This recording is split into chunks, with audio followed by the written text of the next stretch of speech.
Hi guys, in this video I'm going to cover the content of Edexcel A-Level Business, meeting customer needs, the market. So what is a market? A market is any place that buyers and sellers will come together to exchange goods or services, and there will normally be an exchange of money that is at a set price. Now, what is the nature of the market? So today markets, they take numerous forms, for example, local, national, physical, electronic. Examples include the corner shop, the stock exchange, the housing market, and the internet for online retailing. Mass market. So the mass market is a product that is targeted at a wide range of people. The market is not segmented, so the characteristics of types of customers is not an important factor. The products will appeal to a wide range of customers. The products are widely available through the range of markets, and mass media is used to advertise the products. What's a niche market? So a niche market is identifying small, currently unsatisfied gaps in the market. The target market is well defined and they have distinct characteristics. Promotional activities will be targeted at just a small subsection of the whole market, and they can often charge higher prices. So mass markets and niche markets. The market size, this is the total value or the volume of sales in the market. It can be measured in terms of money, so for example, £20 million, or by the amount sold, for example, 1 million cars. Now, market size is calculated by the number of units sold times the price.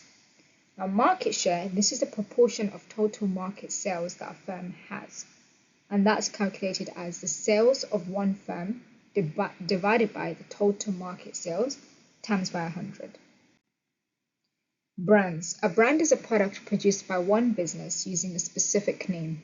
So branding involves the creation of an identity for the business, and it distinguishes that firm and its products from other firms.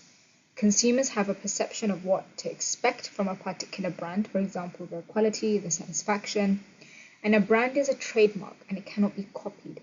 Brands can be the name, the shape, a symbol, a color, a logo, and branding can add value to a product, allowing firms to charge higher prices, and will also lead to brand loyalty, whereby customers will continue to buy products from that firm. Now, what's the benefits of a business building a brand? Brands help build loyalty and a repeat business, as well as adding value, allowing businesses to charge higher prices. Other benefits will include a brand extension, where a business will be able to add new product ranges to a recognized brand name.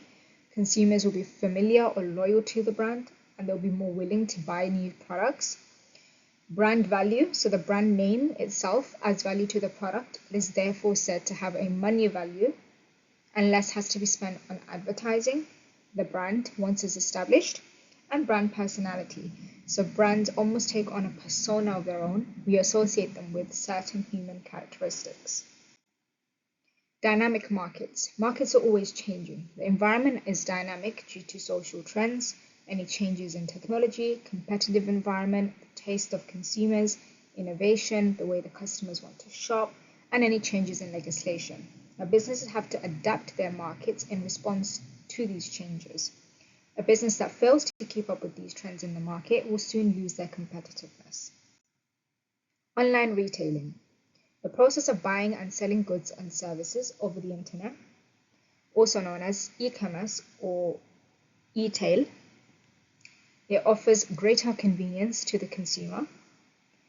They can shop 24/7 and it breaks down any geographical barriers. And it offers opportunities to businesses. It lowers overhead costs and there's access to a wider market. As well as that, maybe it's used part of a multi-channel distribution strategy. As well as that, online retailing can come with some disadvantages, which is businesses can face more competition as customers can easily shop around. Some consumers like to see products before they buy and speak to staff, and businesses must ensure that their customers' personal details are protected from any cyber criminals. Indirect and direct competition. So in a competitive market, products are sold to the same group of customers by many competing businesses. Direct competition is when two or more businesses sell similar products that appeal to the same group of customers, for example, Sainsbury's, Tesco, or Asda. Indirect competition is when two or more businesses sell products that are different but competing for the same customers. For example, an Indian takeaway sells different food to an Italian takeaway restaurant, but they are competing for the same customers. How competition affects how firms operate. So the level of competition a firm faces affects many of the decisions that they make. It can affect the decisions a firm has to make about their marketing mix. So for example, for product, a competitive market will have similar products. The firms have to make sure that the product that they are providing is of good quality, distinctive, and they have a unique selling point. Promotion, so competition means that a firm have to try hard to get their product noticed and encourage customers to buy them. This means more campaigns and advertising. Pricing, firms in a competitive market will use competitive pricing strategy, which means their products' prices will be based off their competitors.